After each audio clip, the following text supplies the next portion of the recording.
बिस्मिल्लाहिर्रहमानिर्रहीम इय्याका नअबुदु व इय्याका नस्तईन। मेरे तमाम मुअज़्ज़िज़ पार्लियामेंटेरियंस पूरे पाकिस्तान के, पाकिस्तान तहरीक इंसाफ की लीडरशिप, मेरे मुअज़्ज़िज़ भाई और बहनें, अस्सलाम वालेकुम। सबसे पहले तो मैं आप सब लोगों को सलाम पेश करता हूँ कि जिन मराहिल से गुज़र के आप लोग फॉर्म 45 के तहत पहुँच गए और कुछ नहीं पहुँच सके, इंशाअल्लाह आज जो एक फ़ैसला आया है तो उससे साबित होता है कि अगर आप डटे रहें नज़रिए के ऊपर तो कोई ताकत आपको नहीं रोक सकती। और इंशाअल्लाह जो बाकी हमारे भाई हैं, बहनें हैं, इंशाअल्लाह हम उनको यकीन दिलाते हैं कि हमारे मकसद में जिस तरह इमरान खान को हमने सबसे पहले आज़ाद कराना है, साथ ही इमरान खान ने कहा कि मुझे पहले अपना मैंडेट मिलेगा, मैंडेट मैं लेके रहूँगा। तो इमरान खान कह रहा है कि मैंडेट लेगा तो हम मैंडेट लेके रहेंगे।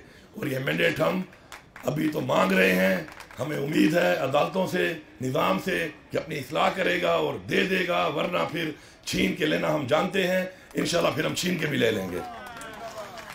एक 5 सेकंड के लिए सारे लोग इमरान खान की आंखों में देखें, जरा 5 सेकंड लगातार देखें आप सारे। इमरान खान की आंखों में आपको पहली बात जो मिलेगी वो ये मिलेगी कि हारता वो है जो हार मान लेता है। ये सारी उम्र सिखाया है उसने हमें। और आज इस पूरी रियासत से लड़कर अगर फिर भी हम यहाँ पहुंचे हैं तो उसकी वजह यह है कि हमने इस बात के ऊपर अपना ईमान लाया था कि हारता वो है जो हार मान लेता है। उसके बाद इमरान खान ने हमें सिखाया खौफ का बुत तोड़ो। आज हम खौफ के बुत तोड़ चुके हैं। आज जान चुकी है और रियासत के जुल्म जबर की इंतहा करने के बाद भी वो लोग जिंदा हैं, वो लोग मौजूद हैं कि जो टूट नहीं सकते। मर सकते हैं, टूट नहीं सकते। ये हमने साबित किया है। तीसरा, मैं का बुत तोड़ने का कहा इमरान खान ने हमेशा। हम में से बहुत से लोगों ने अभी मैं का बुत नहीं तोड़ा। अपनी मैं से हम में से बहुत लोग नहीं निकले। मैं सबसे रिक्वेस्ट करता हूं कि मैं का बुत भी तोड़ दो। मैं का बुत तोड़ो। अगर आपकी तनकीद से इमरान खान की काज को नुकसान पहुंच रहा है तो आप ज्यादती कर रहे हैं, आपकी किसी से नहीं बनती। लेकिन अगर आप उस अपनी ज़ात की वजह से, अपनी मैं की वजह से कोई ऐसी तनकीद करते हैं या अपनी ज़ाती अना को आप तस्कीन पहुंचाते हैं और उससे इमरान खान की काज को नुकसान हो रहा है, तो हम कभी भी ऐसे शख्स को भी माफ़ नहीं करेंगे। ये भी मैं बरमला यहाँ पे कह रहा हूँ। वो हमारा उतना ही बड़ा मुजरिम है जितने मुजरिम हमारा ये बाकी लोग हैं। अब चूँकि वक्त कम है, मैं तो 2-3 बातें आपको बताना चाहता हूँ कि हमारे कराची के भाई ने कहा कि सिंध हाउस में हमारे MPS को नहीं छोड़ा गया, तो बिलावल तेरा गवर्नर भी KP हाउस में नहीं घुसेगा। तेरा गवर्नर जो है वो KP हाउस में नहीं आएगा। मैं तुझे दिखाऊंगा यहाँ पर कि तेरा गवर्नर KP हाउस में नहीं आएगा। उसके लिए गवर्नर हाउस बना ले या सिंध हाउस में जगह दे दे उसको। ये रवैया अगर तुम समझते हो तुम इख्तियार करोगे, पूरे पाकिस्तान तुम्हारी मलकियत है, ये तुम्हारी भूल है, ये तुम्हारी भूल है। और फिर अगर मैंने तुम्हें ये कह दिया कि तू फिर गवर्नर हाउस आके दिखा मुझे, तेरे अपने गवर्नर के होते हुए, तो फिर मैं तुझे चैलेंज करूंगा, तू फिर आके दिखा मुझे। ये कोई रवैया नहीं है, ये कोई तरीका नहीं है। अगर तुम ये समझते हो कि तुम मुझे उठा के कराची ले गए थे, मुझे मजबूर ना करो, तुम्हारे बंदे उठा के मैं KP ला सकता हूं। हम पाकिस्तान के आइन की पासदारी करते हैं, कानून का एहतराम करते हैं। हमें इस शख्स इमरान खान ने ये चीज सिखाई है। आज वो जेल में है, वो जिस दिन हुक्म देगा फिर तुम्हें हम बताएंगे कि उसके हुक्म के बाद अब होता क्या है।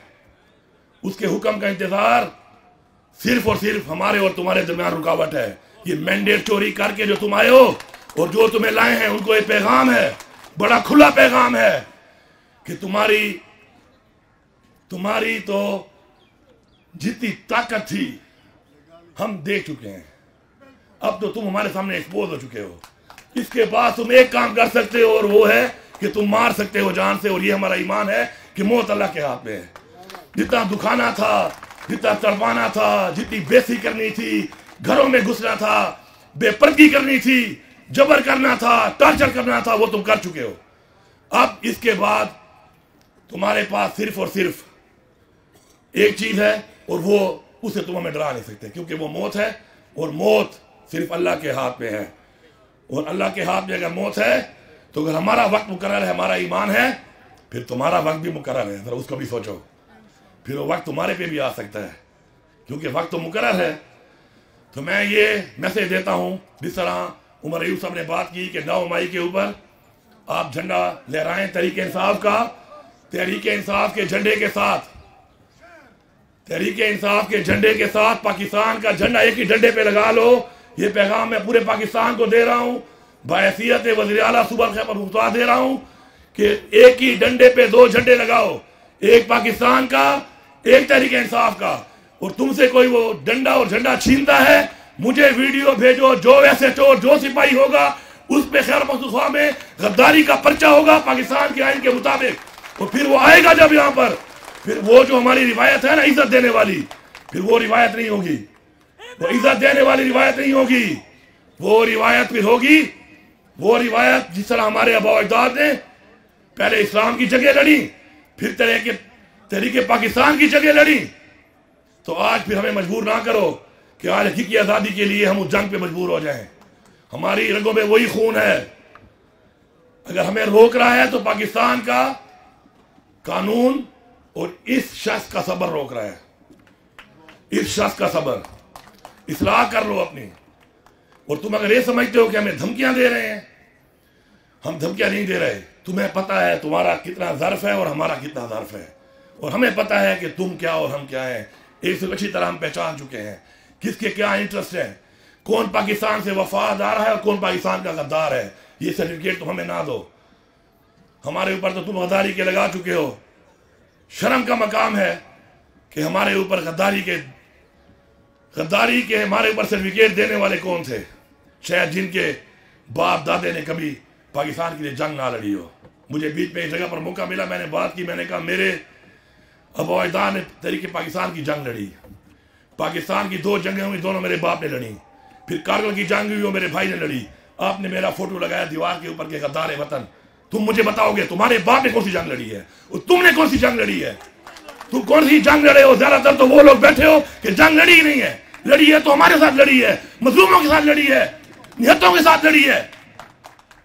तो ये गद्दारी के सर्टिफिकेट, इस तरह के हरकत और जो मुसल्लत किया है, जिन लोगों को मुसल्लत किया गया है, वो कौन है?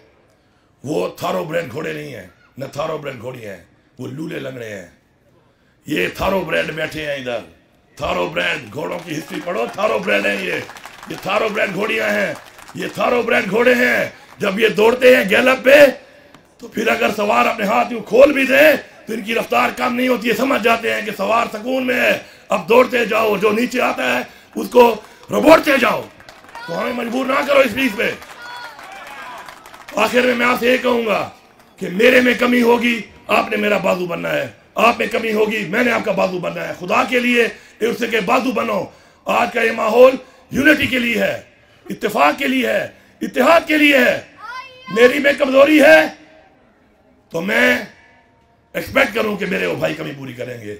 हमारे वो इलाके जहां पे हमारे दोस्त नहीं निकल पा रहे, हमारा फर्ज बनता है कि हम उनके कंधे बने और जाके उनकी मदद करें, उनको निकालें वहां पर, बजाय तनकीद करने के। अगर जिस दिन हमने ये कर लिया, जिस दिन हमने अपने आप को कंधा देना शुरू कर दिया, तो कोई ताकत हमें नहीं रोक सकती। इमरान खान को रिहा तो इनका बाप भी करेगा। कब तक तुम इमरान खान को अंदर रखोगे? रिहा तो इमरान खान ने होना ही होना है। अब ऐसे रिहा हो जाए कि हम इस कानून को सलाम करें, बजाय कि कल हम खुद रिहा करवा लें और फिर उसके बाद एक नया रिवायत बन जाए कि रिहाई कानून में नहीं, कानून के जरिए नहीं, अवाम की ताकत से हुई है। अवाम की ताकत से डरो, खुदा का वास्ता है, अवाम की ताकत से डरो। इस लीडर जो कि आलम इस्लाम का लीडर है, पूरे पाकिस्तान का लीडर है, आपने उसका मैंडेट तो छीन लिया, हमारे दिलों से नहीं छीन सकते। मैं आप सबका शुक्रिया अदा करता हूं और ये उम्मीद करता हूं कि इंशाअल्लाह हम में से जो भी खान का वफादार नहीं है, अल्लाह उसकी नस्लों को, अल्लाह उसको, उसके पूरे खानदान को गर्क करे। और जो लोग ये जानते हैं और समझते हैं कि इमरान खान से ज्यादती हो रही है और फिर भी खड़े नहीं हो रहे, अल्लाह उनको भी गर्क करे, उनकी नस्लों को भी गर्क करे। क्योंकि जो पाकिस्तान के साथ नहीं है आज, इमरान खान के साथ नहीं है, इसका मतलब है वो असल गद्दार है इस कौम का। और गद्दारों को अल्लाह गर्क करेगा तो ये मुल्क तरक्की करेगा। और सबका बहुत बहुत शुक्रिया।